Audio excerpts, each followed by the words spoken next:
Kevin. G'day guys, welcome to the Mailbag review show for Caulfield on a very hot weekend in Melbourne. Yep. We've enforced a heat policy here at Mailbag HQ.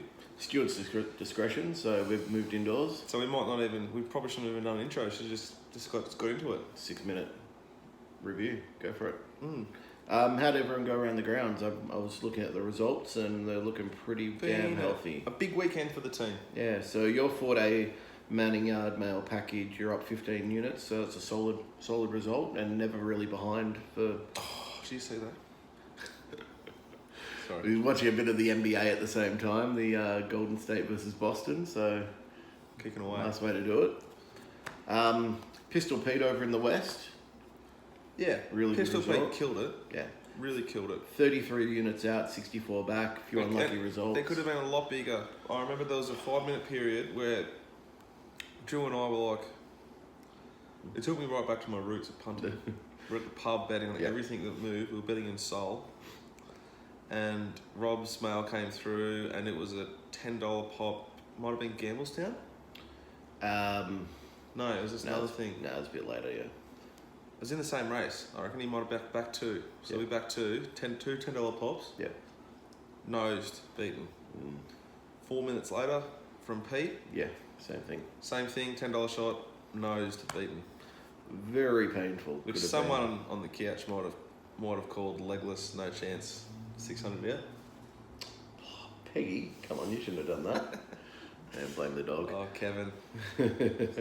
And obviously Rob debuted this weekend as well, as we just said. He had a pretty damn good weekend as well. So 24.5 units out, 43 back. Main one being Bratislava, who in a 4-horse finish got the bob. So that was very exciting. Yeah, that probably takes his day from being very, very solid to huge. Yeah, it resulted the day, that's for sure. It did look like it was going to win for the entirety of the straight. Because was that another pub bet?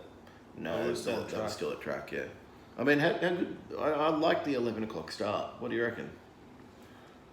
Personally, I like it. I know it's not good for turnover for the tracks. I passed out about 9 p.m. I went home and slept for about 3 hours, but you know, I didn't do that. Yeah, that's about normal. Oh, I enjoyed it, but I don't know. No one cares what we think about it. Yeah, good point. It's about everyone else. But I enjoyed the early start. I love the late finish. Yeah. Either way, you get to enjoy some part of the day away from the track. Exactly. Especially for the few people that go all the time. That's very true. Well, like even getting home from Ballarat at... Stephen Curry is a freak. Even getting back from Ballarat at 10:30 or 11 on Wednesday. It's earlier than I thought. But I still had basically the whole day till like 2 o'clock to go and do things. Yeah. Or whatever I wanted to do, which was really good. So I really, really enjoy the early starts or late starts, either way. You must have got into the brand new marketed pool yesterday at Melbourne Racing Club. What? Didn't you see the pool? They've put in a pool. No. It's like, well, I guess you missed your invite with everyone else, but the chairman and everyone else were enjoying themselves there, so... The horse? No, not the horse. Who? The chairman of the Melbourne Racing Club and all their family. There's a nice little kiddies pool they put in there, but yeah, I'm not sure how you get an invite into it. It wouldn't be via betting. No, I don't think so. All right, Rob's killed it. Peter's done really, really well. Peter's probably best on, I reckon. Yep, especially for Saturday. Well, considering how many close calls there were as well, like you just kept finding the $10 plus winners. 3 votes, Pete. Now we've booked flights. Drew's not coming, but I am going with Rob to the English Classic.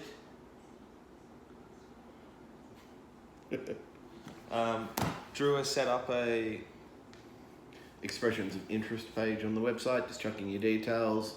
If you're looking to just get involved in a horse, let us know. Yeah, if you're interested in getting involved, and if you do fill in the thing on the website, you'll be the first people to find out what we do. Exactly. And I'd say there's already been enough that it's going to go pretty quick. So if you do want to get involved, head to the website. Yeah. What else? What date's that, the 11th? I'll be heading up on the 9th to inspect them. Yep. I'm actually working on the shortlist today before the NBA started. There'll be Rob and I, two other guys who are really experienced. Yeah. Cover sort of what we ain't, but I think the way Rob saw 2-year-olds, and I've had a great run with 2-year-olds. I'm quite confident with Excellent. heading into this. Really looking forward to it. I'll head up on the 9th, and we try and buy one if you find one on the 10th. 11th and 12th. That's the thing, got to find the right price, otherwise, you know. Oh, there's no rush, yeah. There's plenty of sales. Well, Melbourne's only a month away as well, so. Yeah, exactly right. And we're going to be sending out a survey to people who have bought the Mounting Yard Mail in the last month, just trying to really shore up what we do and just. Well, I want to take it in a little bit of a different direction. So we're going to send out a survey, which, believe it or not, I actually made myself. Drew's fixed it up, but I did it myself, so I'm pretty proud of it. It'll be sent to everyone who's ever bought Mounting Yard Mail from us, and basically just get your feedback before I go ahead and change it to how I want it to be. Yeah. And there'll be prizes, obviously. Yeah, those who complete it properly will be in the running for some prizes, which will be announced in the email. Yeah, in the email. Okay. Do you Straight back into it? Do you want to do some viewer questions, Drew, or do you want to do... No, I'd get straight into it and then we'll do viewer questions at the end. All right. Caulfield Race 1. Race 1. So, Knight's Watch made pretty good ground here, didn't he? Yeah, so I'll give you the speed on this. This is the slowest run race of the day in terms of tempos. So what you had happen was Pretty Punk, who wasn't meant to lead, has ended up just naturally leading the round, going really slowly. And so for anyone who says, oh, it was a pattern of the day, they went really slow up front so nothing could make ground. Knight's Watch has run the best 200, 400, 600 of the day and won from last in the slowest run race of the day. So I just want to chuck out anyone who tries to tell you... Are you confident in those numbers? Yes, I am. Yeah. But aren't they... He's gone 1079, like the 400 to the 200. Oh, he's big something like that. Like it was massive numbers. And you know... He was as fit as a horse gets, in my opinion. I don't mark him higher than I marked him. And I said to you, geez, this horse, to win from there, considering the speed they're going, I basically said I'd be laying it in play. And to do what it did, it was a massive run and a massive win. The chairman, who will probably agree has a bit more improvement to come, was a really good second. I did not like the chairman from the yard. Thought it was a little bit big. And definitely one to follow. Golden Mane continues to run really well. I think it wants a harder tempo than that, but it was still right there in the finish. So it's almost at its top and it can continue to be followed. Pretty Punk did pull up with stress or heat stress, they said. So I'm not sure what to make of it, but that's one of my many each way bets on the day that ran fourth. Theme of the day, was it? For a lot of them. Other horses in the race, look, I think Master of Arts, I don't know, needs to go further. Fanatic came back pretty well. Yeah, it's going to a 3200 or something like that, I think it's saying. I really like the way it was in the yard. Just nowhere near ready, but geez, it looks healthy and happy. Yeah, I think it needs 2 more runs and then it'll be right on target. All right, race 2, 2-year-olds, boys. Firstly, boys or girls race going forward, which is better in your opinion? Oh, boys group by a mile. Agreed. I mean, but that being said, from the yard, would I say, do the girls group have more progression to come? Potentially? No, I wouldn't say that. Okay.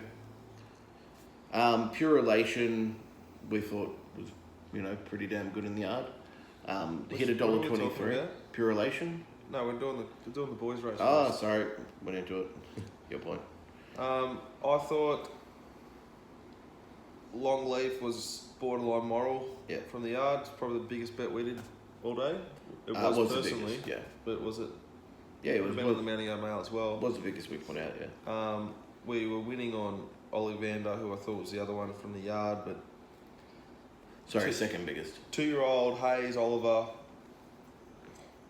Pretty keen. Oliver had spurs on.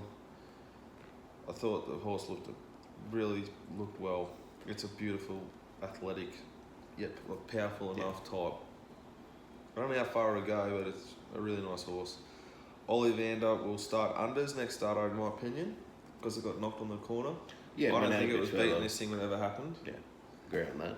But it was a really solid run, and the way it composed itself was impressive.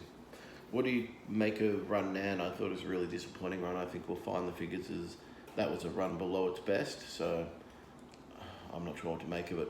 I don't think I had too many excuses. Yeah, I agree with that completely. Let's, without giving too much away, I marked it okay. Yeah. But I had Longleaf clearly on top from Ollivander. Yep. And then a fair gap to the rest. Yeah, and that's the way he played it. So, good win. I didn't like the way Invincible Lad moved, which when you can sort of pen one of them, yeah, when they're in the market, you can really start to bet into the race. And I was happy to take on Run Nan. So, and the Griffiths runners pulled up lame as well. Yeah, well, the fairy tale might have ended. Very much. All right, the girls' race, I'm not too keen on anything. I thought Ohud paraded really well. Quite forward. Was quite taken by a Lake District girl, who you'd be able to tell me this, and this is why people should watch the show, it's why I'd watch it. How hard did it go, and is there some scope for it to come on from that run? Because it paraded really well. It crossed and led, but then it sort of dropped out like it was shot. Yeah, honestly. Pure Elation was the other from the yard I quite liked. Honestly, from what they did, they didn't go overly hard. Yeah, they went hard, but not too hard. Like, it was around where you'd expect, slightly over benchmark. They don't have any genuine excuses for what happened with Lake District Girl, nor Pure Elation falling that hole late. Like, that horse looked home. Like, I thought maybe that like from the track they might have gone a bit too quick. Yeah. The way that they both dropped out off the way they looked in the yard. Yeah. Yeah, definitely didn't. Uhud, luckless run, blocked for run, should have clearly won the race. Lady Horse Owner, look, it's the right. It's in its right grade. It needs a bit of luck. It needs stuff to go its way, but that's what happened on the day. Downloads the horse I'd kind of want to follow from this race going forward up to further. It may not win the Blue Diamond. I thought it had scope to come. Yeah, it may not win this race, but it looks like the type that really needs maybe 1400. So I like the way it went through the line and it just kept winding. So, yeah.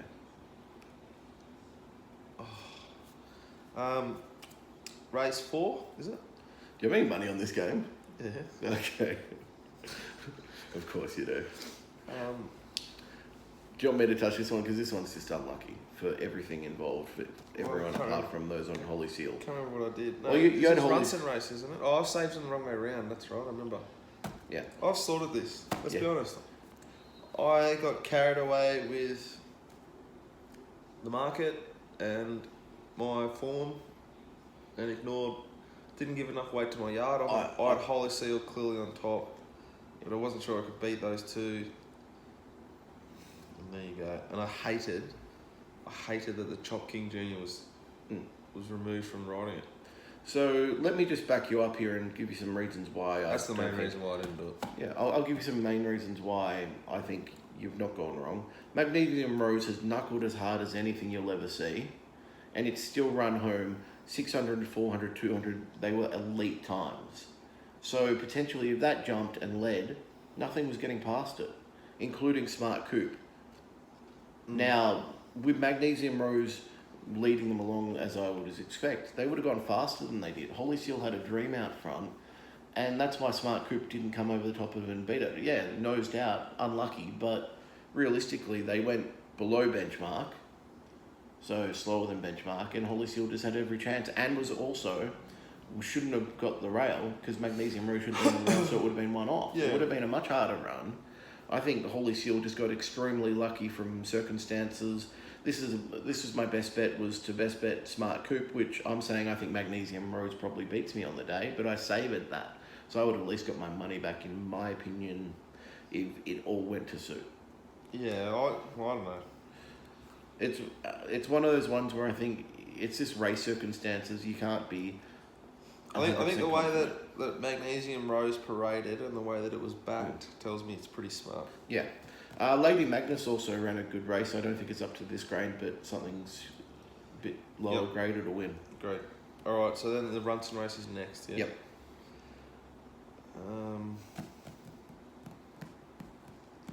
So I don't remember who won this, but we backed Runson and No Show. Yeah, Runson won this one. Yeah. Okay, that's good.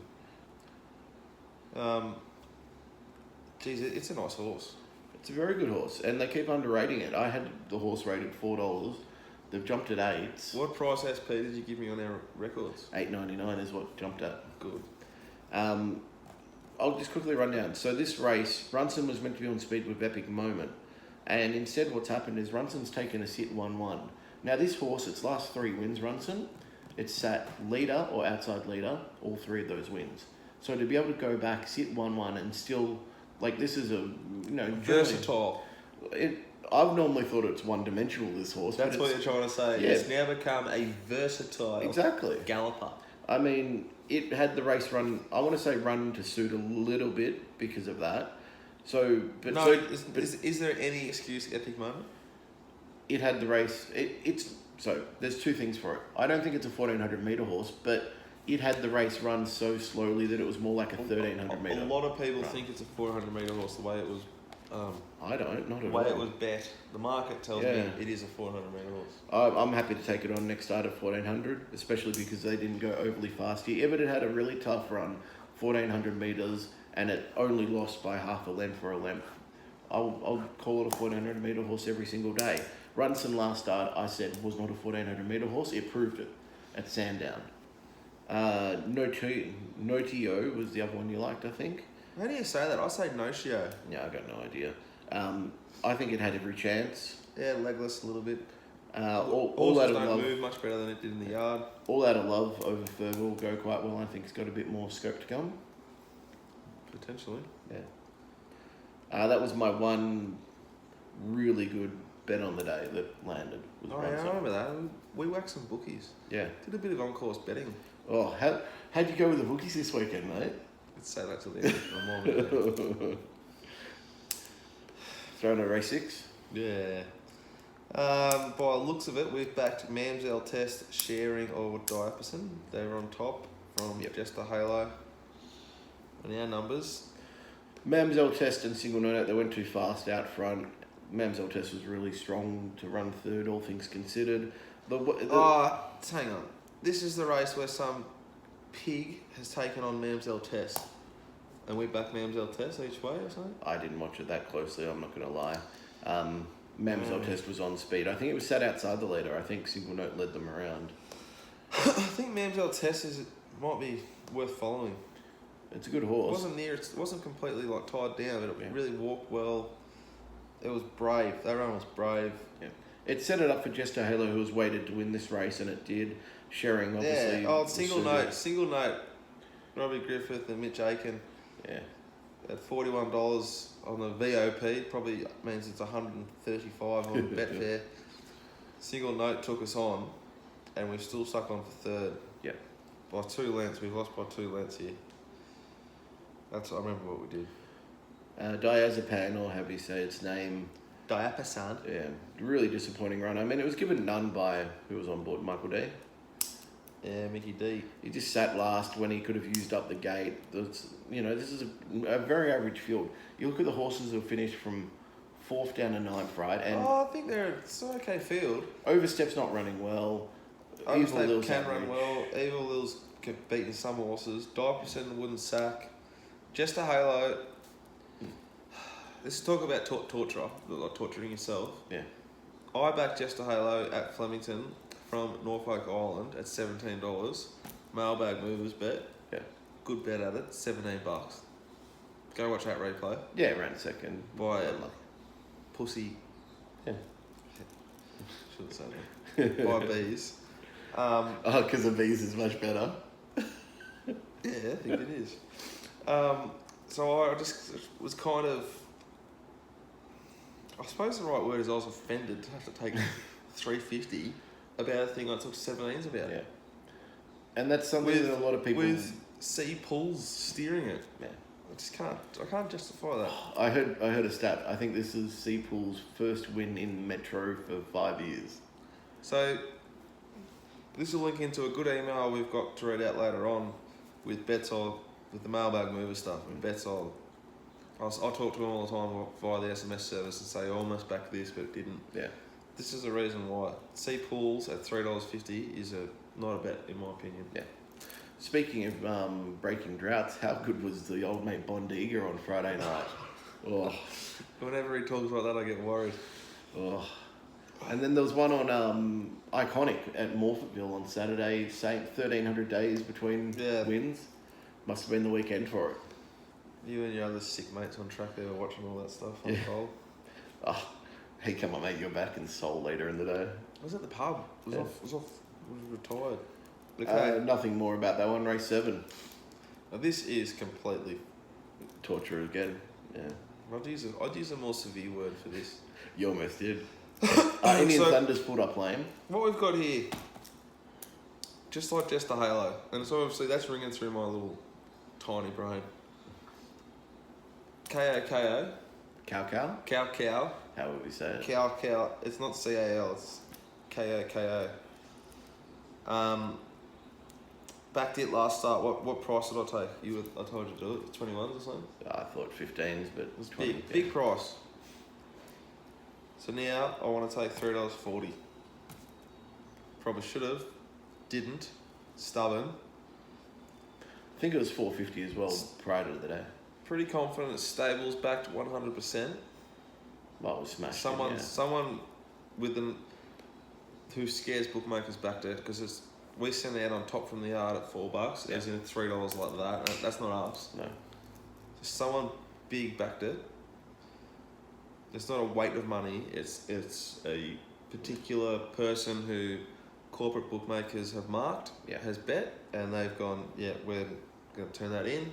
And then when one bookmaker does it, like Sports Bet or something, they all follow suit. Correct, yeah. So someone is backed 100%. We're sending out at $4. The KO slight drift from when they start parading. Yeah. Then red, white and blue pushes through the gates. So this is on a day where Drew got attacked for asking for horses to parade 9 minutes before they race, and that's a horse welfare issue. We've been told that a horse, it's dangerous, and it's a horse welfare issue that the horse would be asked to parade 9 minutes instead of 6 minutes. So 3 minutes of walking around in a circle in the wind, in the fresh air, is more dangerous to the horse than sitting in a stale air, kind of like a what's that? Enclosed box out the back, tin box cooking, or they can walk under the tree in the shade. There's a difference, but there's no problem with the horses standing behind the barriers, which is inevitable and no one's fault for 10 minutes. Yeah, correct. It's a horse welfare issue. The 3 minutes or the 2 minutes that everyone on course would appreciate they could parade for, is a horse welfare issue. But there's no issue with them going into the barriers and racing. When you argue points about the heat policy, and your go-to point to win an argument is horse welfare, you're fucked. Yeah. You've got nothing to. You don't understand horse welfare. No one really does. It's an opinion game. It's something that people scrap. Everyone at the races loves horses. Yeah. I love horses. Don't talk like you give a shit more about them than say I do. The horse gets to walk around in the open in the air. Yeah. It's better than being in the box. And if it's 2-year-old, so just prime example, right? The 2-year-old, this is what happened with the the 2-year-old the 2-year-old boys came out 6 minutes before they raced. And then we got a few people who know much more than we would, told us it's different for the 2-year-olds. The girls came out about 10 minutes before, 9 minutes before. So that there's people on Twitter who feel they need to give opinions on all things horses and all things horse welfare because you strap or you did something in horses once. Have your opinion, but we're allowed to have ours. And don't tell us we're wrong and we won't tell you you're wrong. Yeah. But don't make out like we don't care about horses or we're ridiculous in thinking that the horse can parade for 2 minutes longer than it would have. And if it because they normally parade for 15 minutes, they're supposed to parade for 15 minutes. And if your 2-year-old starts to go off with another 3 minutes, right?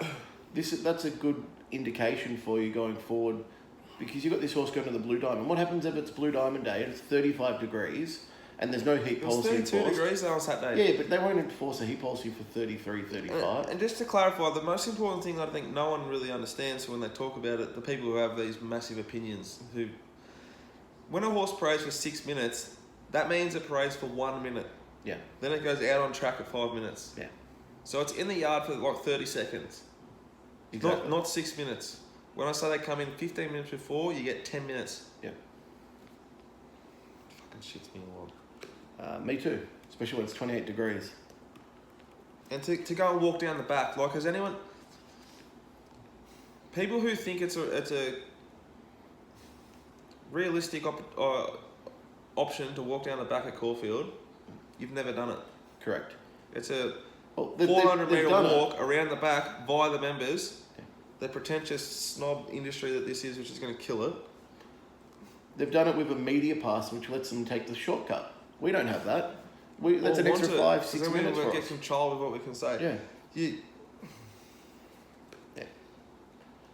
People just have a lot of opinions about... I'm not talking... I don't chirp up about anything, really. I don't chirp up about how you should manage the race day, how you should promote the racing industry.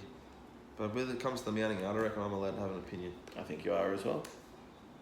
And to suggest that we need to walk all the way around the back to watch them walk under a tree... But you Like- learn nothing. Like, you just put in a fucking pool. You put in a pool at the racetrack. Put in a fucking umbrella around the parade ring if you want. Yeah. With some aircon for the horse. Like, blow some fans on them. Or some For trees. fuck's sake. Or some trees. Because that'll focus on turnover. Yeah. But no, we'll put in a pool. Yeah, for the... They do it at the Gabba. If you're following Queenslanders, you've got a problem. I didn't mean to do that. That wasn't scripted. It wasn't, but it was good to get it out. Race 8. Just to put it that way, though, Drew. Yeah. We'll put in a pool at the races. Not for the general public to use, though. Is it not for the general public? No, well, what I was telling you was the people who are in there were all invite only. They were basically the chairman's family was in there, I know. Oh, you know. the great game. Yeah. I'm sure there may be packages or Put up something an in the umbrella future, and some but fans around the parade ring. yeah. Give us some actual umbrellas so we don't have to go and get sunburn as well. That'd be great. Alright. Race 8. Dollar for dollar. Not given the best ride. Probably should have won. Yep. We saved Tashani and we backed Shammy Road, I think. Is that right? Yes, correct. Seaburge, I would be very cautious of it going forward. I thought it was quite forward. They wound it up a bit. I think it just needs further. I liked what it did late. It ran past if you Yeah, like. I think dollar for dollar is going to be your horse to follow, isn't it? Well, you know I backed Tashani as my bet in this race, and I liked that you liked it from the yard, so I had a bit more on it. I did also obviously still back dollar for dollar because of the yard. It had probably improved more on last start, and I really liked it last start. And I think it's a good horse to follow going forward. Dollar And- for dollar. Look, you can blame Carr all you want for the ride. It was just, Oh, it's just like a punter, mate. She Yeah. when she should have zagged, it's fine. yeah. I know she got it wrong, but she didn't mean to. Yeah, she doesn't get it wrong that often, I'll put it that way. Well, not as often as the. I'm gonna stop. Race 9, Morton's Fork, Moral, pissed in. I got a bit excited here and sent out Hipparchus. I took 51s in the ring, I think. 41s off. Yeah, that's $100 I'm not getting back. Yeah. Had to follow you in there. I mean, it's very rare you find one you like that's walking and just doing everything so well. Well, this is how I did it. I worked pretty hard all week to be in front the whole time. Yeah. The people who bought my stuff were always chipping away from a position of profit. Yeah. And there is such a difference in watching a horse you've had. I was keen enough on the horse. Yeah. Paraded great. Very forward, new stable. The difference in mindset of having 50 each way at a... Let's say 50 each way. 50 each way at a horse at 51s or 31s is like I'm just throwing up a little haymaker. Yeah, of course. This is it, like you're just going, imagine if this wins, imagine if this wins. To having 100 on a horse that you could have had at 4s that's now 2s, Yep. going, oh, please win, please win, Yeah. please win, please win. And it's just a relief, Yeah. not an ecstasy. Yeah, I agree. So I didn't want to finish the week on that. So I said in the text, I think it's immoral, or is Morton's Fork Parade's perfect. Yeah. basically, this was the race where I mapped that they would be going average tempo at best, and this was the complete opposite. It was the fastest run race of the day. Jack and Obey, he's just pushed along too fast. He's then kind of anchor dropped early and then kept going, pushing tempo along. Just once again another fourth on the day. Morden's Falk being further forward just had the charmed run, and if it was good enough, it was going to just absolutely win with that tempo on. It proved, I think, Sandown Guineas when it won that, it can handle a really good hard speed, and that's what it got there. And it got a really good ride, great position. Plot the course, same thing. It's a grinding type, and no hesitation that it ran second. All right, my horse to follow for the weekend. Get your pens out because we're doing one each now. Yep. I've got one from Sydney, Perth, and Melbourne. My horse is from Friday night at Moonee Valley. We had it on top of the numbers. It flashed home, Believing. Nice. For Robbie Griffiths. I'm going with one from Friday night as well, Thronum, the Hayes and Dabney course. Yep. I think it can continue to progress. I think it's probably their next big star. Okay, from Pistol Pete, who tripled or doubled his cash on More than doubled, yeah. Dutch Spy, Gelder during the break, paraded with an outstanding glow first up, can improve on the parade fitness-wise and be hard to beat again next start. Glenn Smith, a great jock for the horse, don't want to see him get off. Fair enough. He wants to call it the lollybags. Oh, the lollybags, a little bit of something to take away. That was the best part about parties when I was younger. Not talking to people or going to the thing, it was getting the lollybags as we left. Oh, Robbie, as always, a little bit different. He does like a different one. What did you go with? I don't know how to say it. Merovee? Merovee. Yeah, that sounds right. Merovee. Allay every start. 1.6 million down the tubes. Will be hard pressed winning a benchmark 70 on a Wednesday. Wow. Prized icon, good horse to follow, right stable. Yep, agree with that. And Ziggy Willie up to 1200 next start. I told him just one, he's gone with 3. He's Oh, excited. He's excited. It's his first week, mate. Alright, guys, that's all we've got for you. I hope you enjoyed it. Got Please a few viewer let questions. us know if you want to. This is getting really close here quickly. Yeah, there's just a couple of good ones. So, first one's I from got the email as well. Jockey Challenge. Is it true that Dicko averaged 40 possessions when playing at Springvale Districts? 40 would be cool. High 20s. Okay, good. This one's from Big Will. Who is that? We'll find out later. Do you That's think? you, Tomo. You. Do you think info from the yard is more important now than ever? Seems to be given more importance online and on TV at the main race days over the last couple of years than I can remember. Not at all. It's just a bit of a in thing. It's always been important. It's always been important, but I'd say it's a portion of everything you should be doing. There's a lot of different things you need to plan for. I saw some bloke trying to have a passive with 0 followers, probably a non-legitimate account, trying to have another crack at you. There's a lot of these sort of people around at the moment. There are more. Criticising his unit outlay. I've not seen a bloke with more cash in my life just about than him on Friday night. So Drew adjusts from the... Drew does his own work and gets all of my sheet to make his own opinion, to make his own betting with. Yeah. I'll discuss this one because Marcus has said... Quickly though, because 3 minutes ago, there's 2 points in it. Fair enough. Do you make adjustments during downswing periods? E.g., you're down quite a bit for January, which is true on my staking plan on my website. Yeah. But as I've said, when you're in the yard, you're making complete adjustments that are completely different to what your plan is going into the day. Yeah, and he's not then changing what he said on Thursday night. He's letting it ride because he has to. He's been accountable, which is impressive because that's not common. And for example, as I said last week, Ken's Dream didn't have it on my staking plan. Absolutely unloaded on it at Flemington. There are just horses that you find from the yard which you think, okay, I can maybe find this on the day. Tashani, prime example. Was it in my staking plan? Did I unload on it? Yes. Thronum at Moonee Valley, did I unload on it because it was so far forward and bloody Brave Smash was looking like a...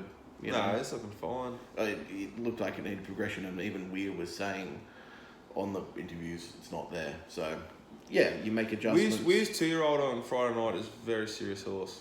Yep. And so's Waller's one that ran second to him. I would say that it's very close to Longleaf on progression wise. So they'll be both interesting to watch to see if they can take that next step towards the Blue Diamond. Yeah. All right, anything else? No, that's all. Okay, from Richard Leroy. Big fan of the Mailbag Movers product. Looking forward for some more winners this week. Been going so well that I've doubled my unit size. Big fan of the show also. You and Drew do a tremendous job. Thank you, Richard. Thank you. Couple of questions for the show, also in regards to Mailbag Movers. For the show, how did you all go yesterday, yourself, Rob and Pete? We've discussed that already on the show. Yeah? Yep. Finds it hard sometimes getting his bets on because the text comes so late. Yep. The text will never ever be forced and rushed. Yeah, that's the way it has to be. Especially I'd rather on a hot day. my instructions to Rob and to Pete are I'd rather you sent nothing than rushed anything. Yeah, I agree on that. So they would just when they're ready they're sent. And the proof's in the pudding. Yep. Do you analyse horses differently from the mounting on hot weather days, i.e. pay more attention to certain traits, weight things more heavily? If so, what are they generally? With horses parading all the time, any day, cold, hot, windy, whatever, it's about the race in general, every horse in that race. So like if one horse is sweating and others aren't, that might be negative, for example. Correct. If they're all sweating, then they're all sweating. So you can't elevate one above the other. That's probably it. Yeah, I agree on that one completely with the sweating issue. And there's a bit more, but that's enough. Anything else? No, I think that's all. Looking forward to another good week. I think we've got a fair bit on this week around the grounds. Should we? We'll tweet out what we're doing. That's enough. Exactly. Well, you're looking forward to the 4 minutes final to go. 4 minutes. Yeah. Thanks very much, guys. Horford's got the ball. He wants to give it to little Kyrie. And we'll make sure this week we do a preview show as well. Marky Morris is putting up bricks. All right, guys. Have an awesome week. Thank you. Thank you. Bye-bye.